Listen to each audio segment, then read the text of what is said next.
1000 करोड़ रुपए का जो अस्पताल है उसमें आज तक एक ही एम्बुलेंस सरकार ने कल्पना चावला मेडिकल कॉलेज को दी है। नहीं, कल्पना चावला मेडिकल कॉलेज ने 3 एम्बुलेंस की डिमांड भेजी थी, जिसमें से आज तक एक भी एम्बुलेंस यहाँ पर नहीं आई।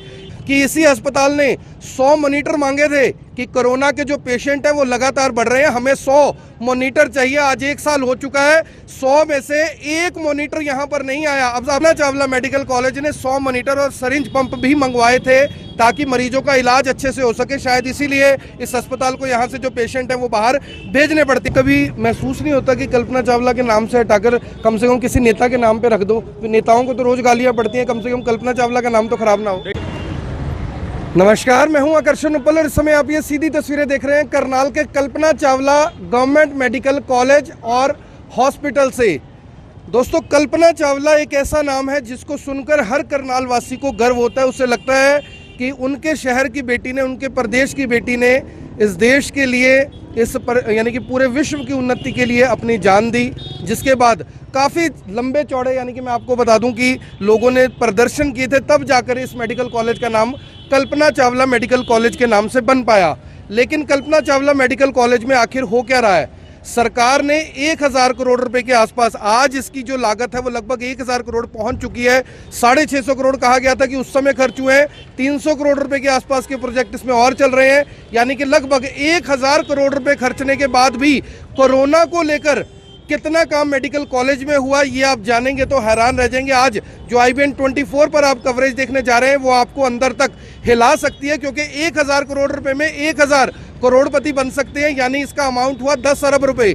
10 अरब रुपए का मतलब यह है कि 10 लोगों को अरबपति बनाया जा सकता था। लेकिन सरकार ने कोशिश की कि हम किसी को अरबपति या करोड़पति नहीं बनाएंगे, हम ऐसा अस्पताल और कॉलेज यहाँ पर बना देंगे जिससे हर आदमी को इलाज मिल पाएगा। लेकिन उस इलाज के नाम पर कल्पना चावला मेडिकल कॉलेज में सरकार ने आज तक कितनी भूमिका निभाई है ये देखने वाली बात है।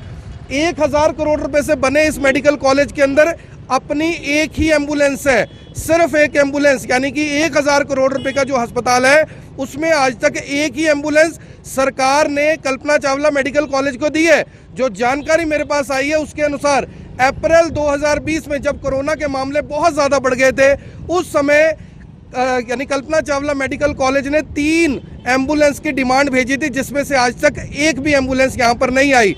इसके साथ साथ कोरोना के लिए जो वेंटिलेटर थे, यानी मैं आपको जो आज चीज़ें तथ्यों के साथ बताने वाला हूँ, सुनेंगे तो हैरान रह जाएंगे। सबसे पहले सवाल के साथ जुड़ते हैं जो RTI एक्टिविस्ट हैं, राजेश शर्मा जी। राजेश शर्मा जी, पहला सवाल, कल्पना चावला के नाम को क्यों आखिर बदनाम किया जा रहा है? सरकार एक एम्बुलेंस के अलावा यहाँ पर आज तक कुछ दे ही नहीं पाई। क्या एक एम्बुलेंस 1000 करोड़ रुपए के अस्पताल जिसमें सैकड़ों बेड हैं, क्या उसके लिए पूरी है? ये एम्बुलेंस माफिया काम कर रहा है। IBN 24 के सभी दर्शकों को मैं नमस्कार करना चाहूँगा। एक आस, एक उम्मीद जगी थी करनाल और आसपास के क्षेत्रों में कि बहुत बढ़िया हेल्थ सर्विसेज हमें इस लगभग 1100 करोड़ के मेडिकल कॉलेज से मिलेगी, लेकिन सारी की सारी चीज़ें धरातल पर धरी रह गई है। पिछले 5 साल से जो कल्पना चावला करनाल की बेटी, पूरे हिंदुस्तान की बेटी थी, उसके नाम की इन्होंने फजीहत करवा दी है। बिल्कुल धरातल पे कोई काम नहीं कर रहे। पिछले 5 वर्षों में कम से कम 500 इशूज़ यहाँ पे हो चुके हैं, कभी सिक्योरिटी का, कभी डॉक्टर्स का। अभी 2 दिन पहले भी आप लोगों ने दिखाया था, एक गर्भवती महिला का बच्चा पेट में मर गया था, लेकिन इन्होंने क्या सर्विसेज दी। बड़ी चौंकाने वाला तथ्य है जो आप बता रहे हैं कि इतने बड़े हॉस्पिटल में सिर्फ एक एम्बुलेंस, अरे 1 साल बाद भी 3 एम्बुलेंस दी नहीं गई आज तक, जबकि मुख्यमंत्री जी के लिए फॉर्च्यूनर गाड़ी चाहिए हो, मुख्यमंत्री जी के लिए हेलीकॉप्टर हवाई जहाज चाहिए हो, वो डिमांड करें तो घंटों के अंदर, हफ्तों के अंदर आ जाता है। 1 साल बाद जब कोरोना काल चल रहा है तब भी 3 एम्बुलेंस नहीं दे पाई सरकार। देखिए, डेफिनेटली कि हेल्थ सर्विसेज बहुत ज़्यादा इंपॉर्टेंट है एक आम आदमी के लिए। सभी बाकी सारे विकास कार्य रुक सकते हैं, लेकिन हेल्थ सर्विसेज के ऊपर सरकार कागजों में तो कोई और बात करती है, धरातल पे कोई और बात करती है। एक एम्बुलेंस होना कितना बड़ा विषय है। यहाँ पे बाहर ये देखिए कितनी प्राइवेट एम्बुलेंसेज की यहाँ पे लाइन लगी रहती है, तो वो कहीं ना कहीं कोई ना कोई, मुझे लगता है कि कोई ठीक नहीं चल रहा है यहाँ पे सिस्टम। माफिया हो सकता है वो बिल्कुल हो सकता है, बिल्कुल हो सकता है, क्योंकि जितनी भी एम्बुलेंसेज हैं, मुझे लगता है कि उसमें एक कानून है कि जिस अस्पताल के साथ वो होगी उसके साथ रजिस्टर्ड होगी, लेकिन ये सारी की सारी यहाँ बाहर खड़ी रहती हैं और इनके पास एक एम्बुलेंस है, तो इसका क्या मतलब निकाला जाए सीधा सीधा। तो आप समझ सकते हैं कि दोस्तों इस समय कोरोना इतना ज्यादा बढ़ चुका है, गुजरात और महाराष्ट्र जैसे बड़ी स्टेटों के अंदर भी हेल्थ सर्विसेज पूरी तरह से कोलैप्स हो गई हैं। वहां पर पूरी तरह से लॉकडाउन लगाने के ऊपर विचार किया जा रहा है। मैं आपको बता दूं कि इसी प्रदेश के पूर्व मुख्यमंत्री हुक्मचंद को एम्बुलेंस न होने की वजह से जान देनी पड़ी थी। रोहतक के अंदर उन्हें एम्बुलेंस नहीं मिल पाई थी, उन्हें अपनी जान देनी पड़ी थी। सवाल यहाँ पर यह है कि उसके बाद भी सरकारों ने क्या यानी कि सबक लिया। सर, सवाल ये है कि जो ये सैकड़ों करोड़ों रुपए से गेट बन रहे हैं, झूले लग रहे हैं, इंटरलॉकिंग टाइलें लग रही हैं कि हम शहर को स्मार्ट सिटी बना देंगे, जिस शहर के कॉलेज के पास, जो कि हमारा यानी कि पहले गर्व था, आज तो हमें शर्म आती है कि कल्पना चावला मेडिकल कॉलेज के लिए हमें ऐसी खबरें चलानी पड़ रही हैं। यानी कि सैकड़ों करोड़ों रुपए इस तरह से बहाए जा रहे हैं अनशंट कामों में, लेकिन यहाँ पर एम्बुलेंस तक नहीं दे पा रही सरकार। देखिए, मैं इसमें कहीं ना कहीं सरकार की भी बहुत बड़ी कमी मानता हूँ। ऊपर से बहुत पैसा आ रहा है नीचे स्टेट में विकास कार्यों के लिए, हर डिपार्टमेंट के पास, हेल्थ के पास, निगम के पास, पीडब्ल्यूडी के पास सारा आ रहा है, लेकिन सरकार की जो जहाँ पे कमी है वो है मॉनिटरिंग की। वो मॉनिटर नहीं कर पा रहे हैं नीचे धरातल पे उस पैसे का ठीक से इस्तेमाल हो रहा है कि नहीं हो रहा है।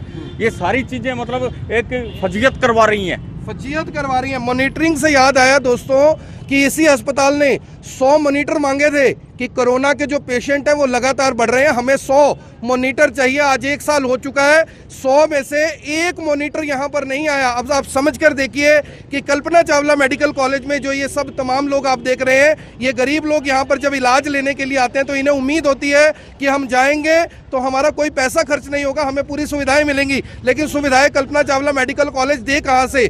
जो भी डिमांड भेजी जाती है वो एक वेट पेपर के नीचे रख दी जाती है। और ये हालात तब है जब करनाल मुख्यमंत्री मनोहर लाल खट्टर की कॉन्स्टिट्यूंसी है। ये अधिकारियों को पता है पहले से ही कि किस तरह से मुख्यमंत्री जी इस बात को लेकर काफी ज्यादा संजीदगी दिखा चुके हैं कि कल्पना चावला मेडिकल कॉलेज में हर एक को इलाज मिले, लेकिन इलाज के नाम पर वहां पर क्या हो रहा है। इसके बाद बात करते हैं सिविल हॉस्पिटल की। सर, पीएम केयर फंड ने कोई भी जानकारी आरटीआई में नहीं दी कितना पैसा उनके पास आया, लेकिन उस पीएम केयर फंड से 5 वेंटिलेटर सिविल हॉस्पिटल करनाल को भेजे गए। 1 साल हो चुका है, आज तक वो वेंटिलेटर इंस्टॉल नहीं है, उसकी मशीनरी नहीं खरीदी गई, कंस्ट्रक्शन का काम नहीं हुआ, डॉक्टर नहीं है। हर जिले में 5-5 मॉनिटर जो वेंटिलेटर दिए गए थे, लेकिन एक भी वेंटिलेटर वर्किंग में नहीं है। और कल सरकार लोगों के चालान काट रही है 500-500 रुपए के। ये देखिए कि सरकार लोगों के 500 रुपए के चालान काट रही है। सारे कानून जनता के लिए रह गए, मतलब इन अधिकारियों के लिए कोई कानून नहीं है, इनके ऊपर कोई कार्रवाई नहीं है। 5 वेंटिलेटर जो लोगों की जान बचाने के लिए भेजे गए थे, वो यहाँ धरातल पे आप बता रहे हैं कि इंस्टॉल ही नहीं हुए। कितनी चौंकाने वाली बात है। और मैं आकर्षण जी आपको एक बात बताऊंगा, सरकार करती है ट्रांसपेरेंसी की बात। ट्रांसपेरेंसी के नाम पे इतना ये मतलब सैकड़ों करोड़ रुपए का इतना बड़ा सफेद हाथी यहाँ पे खड़ा कर दिया है सरकार ने। यहाँ पे आरटीआई में एक धारा होती है सेक्शन 4, जिसके तहत ट्रांसपेरेंसी दिखाते हुए सभी का सभी डाटा अपनी वेबसाइट पे अपलोड करना पड़ता है। लेकिन 1 महीने से मैंने यहाँ पे एप्लीकेशन लगा रखी है आरटीआई का, इन्होंने अपनी वेबसाइट पे कॉलम ही नहीं बना रखा। ट्रांसपेरेंसी कहाँ से होंगी? तो वही मैं बात बता रहा हूँ कि सरकार पैसा भेज रही है लेकिन मॉनिटरिंग नहीं करती, तो सारा बेकार है। मॉनिटरिंग नहीं है। हमारे साथ ये देख सकते हैं बाबूजी हैं। बाबूजी, कल 1000 करोड़ रुपए का अस्पताल है, एक ही एम्बुलेंस है, 3 मांगी थी, 1 साल में नहीं आई। इस अस्पताल ने 100 मॉनिटर मांगे, नहीं आए। 5 वेंटिलेटर सरकार ने भेजे सिविल अस्पताल के लिए, वो नहीं लगे। लोगों के 500-500 रुपए के चालान कट रहे हैं। भी आप कोरोना की पालना नहीं कर रहे, सरकार ने, प्रशासन ने और स्वास्थ्य विभाग ने क्या पालना की? देखिए, जो कुछ ये भाई साहब जो पहले कह रहे थे, इन्होंने बहुत अच्छी बात कही भी मेंटरिंग नहीं हो रही, इनके पास मशीनें आ रही है, बाहर से विदेशों से मशीनें यहाँ पर आई खड़ी हैं। और जो डॉक्टरों का साल से जो डॉक्टरों का इंतजाम है वो सरकार नहीं कर पा रही। जीवन के पास कोई से डॉक्टर है या हमारे जो बच्चे हैं, हिंदुस्तान के जो बच्चे हैं, उनको जो थोड़ी बहुत जितना ज्ञान उनको नौकरी दे, थोड़ी नौकरी दे, जिससे यहाँ पर जो है ना उनको सुविधा मिल सके आम जनता को। जी वो करोड़ों रुपये की मशीनें यहाँ बाहर से आ रही है, विदेश से आ रही है, तो उनका क्या फ़ायदा है? तो इसलिए उनको जब जनता को उसकी सुविधा नहीं मिल रही है, उसका फायदा क्या होता है उसका? जब वो आदमी चले जाएगा तो मशीन के आज लगे गत्ते नहीं उतरे हैं, पेटियों में पैक है। तो इसलिए हम तो सरकार बहुत पैसा दे रही है, सेंटर भी दे रहा है। और जी मैं तो मनोहर लाल खट्टर को भी यही बात कहूँगा, वो भी पूरी कोशिश कर रहे हैं। जो प्रशासन अधिकारी है उसमें तेजी नहीं दिखा रहे, तेजी नहीं दिखा रही, लग रहा है आपको? बिल्कुल ये तेजी नहीं दिखा रहे, क्योंकि इन्होंने बार बार उनको यह बात भी कहनी चाहिए, जब आप हमारे पास मशीन भेज रहे हैं, उनको चलाने के लिए ऑपरेटर भी हमारे को जरूर चाहिए, उनके डॉक्टर भी हमारे को जरूर चाहिए।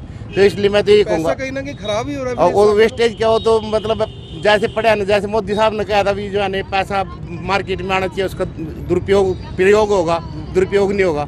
तो अब क्या फायदा है? मशीनें करोड़ रुपए की मशीनें रखी हैं, जनता को कोई लाभ ही नहीं उसका। क्या नाम है उसका? महावीर सिंह दाहा कहाँ से हैं? तो आप समझ सकते हैं कि आम आदमी भी इस बात को समझता है। मैं आपको बता दूं कि जो जानकारी मेरे पास है उसके अनुसार कल्पना चावला मेडिकल कॉलेज ने 100 मॉनिटर और सरिंज पंप भी मंगवाए थे ताकि मरीजों का इलाज अच्छे से हो सके। शायद इसीलिए इस अस्पताल को यहाँ से जो पेशेंट हैं वो बाहर भेजने पड़ते हैं। यहाँ पर मैं आपको एक और बात बता दूं शर्मा जी, जो जानकारी एक और सामने आई है कि अप्रैल 2020 में जब कोरोना बहुत ज़्यादा बढ़ गया था, उस समय पे सरकार ने एक कमेटी बनाई थी पूरे हरियाणा के लिए, हेल्थ सर्विसेज के लिए जो सामान की इक्विपमेंट की जरूरत है उसकी कमेटी बनाई गई थी। उस कमेटी ने 3 महीने कोई काम नहीं किया। सरकार ने उस कमेटी को उड़ा दिया कि भैया आप काम नहीं कर पा रहे, और उसके बाद ना तो कमेटी बनी, ना किसी अस्पताल को कुछ मिला। तो जनता ने हल्के में लिया कोरोना को या सरकार ने हल्के में लिया? देखिए, कहीं ना कहीं मैं मानता हूं कि सरकार की बहुत बड़ी कमी रही है। ये कोरोना जैसी बीमारी पूरी शताब्दी में, इस टाइप की बीमारी, इतनी भयंकर बीमारी, मतलब जनता तो क्या, सरकार के भी मतलब कान खड़े हो गए थे कि भाई ये क्या हो गया। उसके बावजूद भी इतना पैसा होते हुए, कमेटीज बनाते हुए, कोई चीज धरातल पे कोई मतलब चीजें नहीं की गई, और जनता के आप 500 रुपए के चालान काट रहे हो। तो कहाँ तक ये उचित है, ये ठीक लगता है? और दूसरी बात मैं ये बताना चाहूँगा कि एम्बुलेंस वाला जो आपने शुरू में मुद्दा उठाया था, आप भी हर रोज कवर करते हो, अपना और साथी भी कवर करते हैं। जीटी रोड पे कोई एक्सीडेंट हो जाए तो सरकारी एम्बुलेंस कितनी पहुंचती है वहाँ मरीज को ले जाने के लिए? प्राइवेट वाली 10 मिनट में पहुंच जाती है। इनकी सर्विसेज देखिए भाई, कोरोना काल के अंदर वेंटिलेटर ना होना है ही नहीं तो पहुंचेगी कहाँ से? वही बात है ना, वो 102 का दम भरते हैं या 108 का दम भरते हैं, ये तो वो कितनी पहुंचती है धरातल पे? मतलब बिल्कुल शून्य काम है।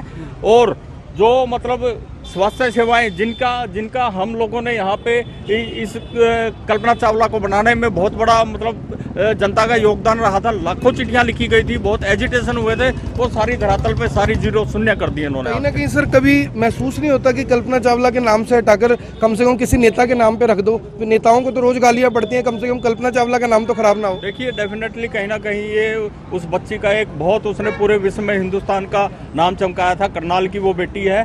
कहीं ना कहीं इनको तो और आगे बढ़ चढ़ के काम करना चाहिए ताकि उसका नाम दूर दूर तक और विदेशों में जाए। और मैंने तो ये सुना अमेरिका वालों मतलब उसको, कल्पना चावला बेटी को, और बहुत ज्यादा मान सम्मान वहाँ पे देते हैं। बहुत सारी चीजें उन्होंने शुरू कर दिया, और अपने ही यहाँ पे प्रदेश में, अपने ही शहर में मतलब ये फजीयत करवा रहे हैं। तो आप सभी से दोस्तों ये अपील है, जो भी लोग इस वीडियो को, इस खबर को देख रहे हैं, इसे साथ के साथ शेयर जरूर कर दें। करनाल के साथ साथ हर जिले को, हरियाणा के हर जिले को लगभग 4 से 5 वेंटिलेटर, और किसी किसी जिले में शायद ज़्यादा भी ये वेंटिलेटर दिए गए हैं, जो जानकारी हमें मिली है। लेकिन सवाल ये है कि आखिर ये वेंटिलेटर चल क्यों नहीं रही? आखिर क्यों लोगों को प्राइवेट अस्पतालों में जाना पड़ रहा है? सर, सवाल आपने सुन लिए, जवाब आपने सुन लिए, तथ्य आपने देख लिए। क्या लग रहा है आपको कि इस तरह से कोरोना से भारत लड़ाई लड़ेगा जहां पर रोजाना के 1 लाख से ज्यादा मरीज आ रहे हैं? अब देखिए कि कोरोना ने दोबारा से जन्म ले लिया है भारत में, और लगभग उसी समय पे उसकी एक मतलब 1 साल पूरा हुआ है, और डेली 200, 250, 300 केसेस करनाल में भी आ रहे हैं, और पूरे हरियाणा में बेतहाशा बढ़ रहे हैं सारे के सारे। मैं आकर्षण जी एक बात बताना चाहूँगा कि नगर निगम में भी अभी 400 लाख रुपए कोरोना के नाम पे आया था, जिसमें सिर्फ 65 लाख रुपए खर्च किए हुए इन्होंने। हाँ, बाकी कहाँ गए, या बाकी क्यों नहीं खर्च किए? हाँ, क्यों बाकी? तो हम कैंपेन चलाते हैं IBN 24 पे, जब लोग किडनी पेशेंट के लिए पैसे दे सकते हैं तो कल्पना चावला को दे सकते हैं। मेरा कहने का मतलब है कि अधिकारी अपने दफ्तरों में कुर्सी से चिपके रहते हैं, धरातल पे आके शहर का या कॉलेज का कोई मुआयना नहीं करते। अगर वो रेगुलर बेसिस पे बड़े अधिकारी शहर में निकले तो सारी समस्याएं दूर हो जाए, नीचे कर्मचारियों पे दबाव बने। ग्राउंड लेवल पे नहीं हो रहा, बिल्कुल भी ग्राउंड लेवल पे काम नहीं हो रहा। तो आप सभी से अपील, इस वीडियो को देखें भी, इसे शेयर भी करें। आप देख रहे हैं IBN 24, और अब हम चलेंगे करनाल के उपायुक्त निशांत कुमार यादव के पास। उनसे जानेंगे कि आखिर लाखों करोड़ों, सैकड़ों करोड़ों रुपए स्मार्ट सिटी पर जो बनाए जा रहे हैं उसका आखिर क्या फायदा है, जब हम करनाल के कल्पना चावला मेडिकल कॉलेज में एम्बुलेंस तक नहीं दे पा रहे, सिविल अस्पताल में आए जो वेंटिलेटर्स हैं उसको नहीं चला पा रहे। और जब तक आप ये काम नहीं करते, आपको किसने ये अधिकार दिया कि आप जनता के 500-500 रुपए के इसी मास्क के चालान काटें, ये कहकर कि आपको कोरोना से कोई डर नहीं है, आप कोरोना से डरते नहीं हैं, या आप कोरोना के लिए तैयार नहीं है? सवाल यह है कि क्या सरकार की तैयारी पूरी थी? क्या सरकार के जो अधिकारी इसके लिए दोषी हैं उनके ऊपर कार्रवाई होगी? हमेशा की तरह इस बात का जवाब यही है जो आप भी जानते हैं और मैं भी जानता हूं। तो इसी मामले को लेकर आज हम करनाल के जो डीसी हैं निशांत कुमार यादव, उनके पास पहुंचे और जानते हैं कि आखिर क्या दिक्कत समस्या आ रही है, क्योंकि लोग बहुत सवाल उठा रहे हैं कि जो चीज़ों की रिक्वायरमेंट नहीं है उनको लेकर जिला प्रशासन की ओर से स्मार्ट सिटी बनाने के लिए काफ़ी पैसा खर्च किया जा रहा है, लेकिन कोरोना के बढ़ते हुए मामलों को देखने के बावजूद जो प्रशासन की तैयारियाँ, सरकार की तैयारियाँ कितनी पूरी हैं? क्यों आखिर कल्पना चावला मेडिकल कॉलेज में एम्बुलेंसेज नहीं पहुँच पाई? क्यों सिविल हॉस्पिटल के जो वेंटिलेटर्स हैं ऑपरेशनल नहीं हो पाए? सर, जैसा कि आपको बताया कि कल्पना चावला मेडिकल कॉलेज 1000 करोड़ रुपये का अस्पताल है, अभी तक सिर्फ एक ही एम्बुलेंस वहाँ पे ऑपरेशनल है। 3 एम्बुलेंस की डिमांड भेजी गई थी, आज तक वहाँ पर एम्बुलेंस नहीं पहुँची, 1 साल होने वाला। मेरे संज्ञान में मामला आ गया है। एक तो कल्पना चावला मेडिकल कॉलेज में एम्बुलेंसेस की अवेलेबिलिटी को लेकर के, और दूसरा सिविल हॉस्पिटल में जो आपने बताया वेंटिलेटर्स आए थे वो भी इंस्टॉल नहीं हुए हैं। दोनों मुद्दे पे हमने अभी बाकायदा 12 बजे हेल्थ की एक मीटिंग बुला रखी है कोरोना के बारे में ही। उसके बारे में इनसे मैं दोनों अथॉरिटीज़ हैं, हमारे डायरेक्टर साहब और सीएमओ, उन दोनों से चर्चा करूँगा और जल्दी इसको सॉर्ट आउट करवाएंगे। सर, लोग इस बात का विरोध कर रहे हैं कि जनता से तो एक्सपेक्ट किया जा रहा है कि आप सभी जो रूल एंड रेगुलेशन है उसका वायलेशन ना करें, चालान कटेगा, मास्क नहीं डालते चालान कटेगा। लेकिन जो सरकार की तैयारियां हैं, डिस्ट्रिक्ट एडमिनिस्ट्रेशन की तैयारियां, हेल्थ डिपार्टमेंट की जो तैयारियां, लेकिन वो तो सर कोरोना क्योंकि बीच में हल्का हो गया था काफ़ी, लेकिन तैयारियाँ नहीं संभाल पाए।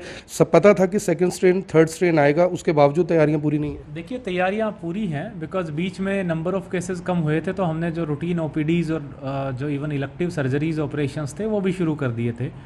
आज हमने एक हेल्थ की मीटिंग बुलाई है जिसमें हम ये इस बात पर डिसीजन लेंगे कि वापस से कल्पना चावला के काफ़ी सारे बेड्स हम रिजर्व करेंगे कोविड के लिए, और वहाँ का कुछ वर्कलोड शिफ्ट करेंगे सिविल हॉस्पिटल में। तो उसके बाद वही पुराने वाली व्यवस्था रहेगी जिसमें हमने कल्पना चावला को डेडिकेटेड कोविड हॉस्पिटल बना रखा है, और उसमें विशेष रूप से अब कोविड पे ध्यान दिया जाएगा, क्योंकि हमारा मानना है कि आने वाले 15 से 20 दिन में काफ़ी सारे जो पेशेंट्स हैं, वो मरीज़ हैं, वो कल्पना चावला में भर्ती होने वाले हैं। तो प्रशासन की, सरकार की पूरी तैयारी है। लोगों से मैं लेकिन आग्रह करूंगा कि अगर वो एहतियात नहीं बरतेंगे तो चाहे कितनी भी तैयारी कर लें वो कम पड़ेंगी। तो बीमार होने से या उसका उपचार कराने से बढ़िया है कि पहले से हम एहतियात बरत लें और बीमार ही ना हो। तो लोगों से जैसे उम्मीद करूंगा, पहले जितनी हमने पिछले साल भर में मैच्योरिटी दिखाई है, इसी प्रकार से आगे भी वही सेंस ऑफ मैच्योरिटी दिखाते रहेंगे। सर, आखिरी सवाल है, 45 साल से ऊपर के जो लोग हैं उनको वैक्सीनेशन लग रहा है। काफ़ी सारे लोग हैं जिनको हेल्थ इश्यूज़ हैं, बीमार हैं, वो घरों से नहीं आ सकते। वो कह रहे हैं कि हम किसी को भेजते हैं तो हेल्थ डिपार्टमेंट की तरफ से हमें कोई सपोर्ट नहीं मिलता। इसके लिए क्या घर पे वैक्सीनेशन लगवाने का कोई जो प्रबंध है वो गवर्नमेंट की तरफ से किया गया? अगर ऐसा है सर, तो वो लोग जानना चाहते हैं कि कैसे वो संपर्क, क्योंकि रास्ता कोई भी नहीं दे रहा। देखिए, लगभग 100 के करीब वैक्सीनेशन पॉइंट्स बनाए हैं करनाल में, और ये जो वैक्सीनेशन है ये सारा केंद्र सरकार के जो गाइडलाइंस हैं उनके अनुरूप होता है। भारत में कहीं भी होम वैक्सीनेशन का प्रावधान अभी नहीं हुआ है, क्योंकि उसमें काफ़ी सारे मेडिकल रिसोर्सेज लग सकते हैं, और हमें ये ध्यान रखना चाहिए कि जो लोग वैक्सीनेट कर रहे हैं यही लोग कोरोना के से लड़ने में भी काम आ रहे हैं। अगर हमारी ज़्यादा मैन पावर हम वैक्सीनेशन पे और घर जा के वैक्सीनेट करने में लगा देंगे तो कहीं ना कहीं हमारी कोरोना की लड़ाई कमज़ोर पड़ जाएगी। तो इसलिए अभी तो जो 100 के करीब हमारे वैक्सीनेशन पॉइंट्स बना रखे हैं, वहीं पे लोग आके वैक्सीनेशन करवाएं। आगे सरकार इस प्रक्रिया में है कि जो 50 या 100 से ज़्यादा या तो इंस्टीट्यूशंस हैं या और बाकी सेंटर्स हैं, वहाँ पे किस प्रकार से उसी जगह सेंटर वो लगा करके, कैंप्स लगा के वैक्सीनेशन करा जाए। ये जो डिसीजन है ये सरकार जल्द ही लेने वाली है, लेकिन फिलहाल तो जो वैक्सीनेशन सेंटर्स हैं वहीं पे जाके वैक्सीनेशन करवाई जाए। एम्बुलेंस का सर प्रोविजन हो सकता है कुछ, अगर ज़रूरत हो, कोई बीमार हो तो सर? बिल्कुल, अगर इस तरह की बात आती है, हम लोकल स्तर पे कोई 1-to-1 केसेस में कर सकते हैं कि कोई बहुत ज़्यादा बुजुर्ग है, बहुत ज़्यादा बीमार है जो ट्रैवल नहीं कर सकता।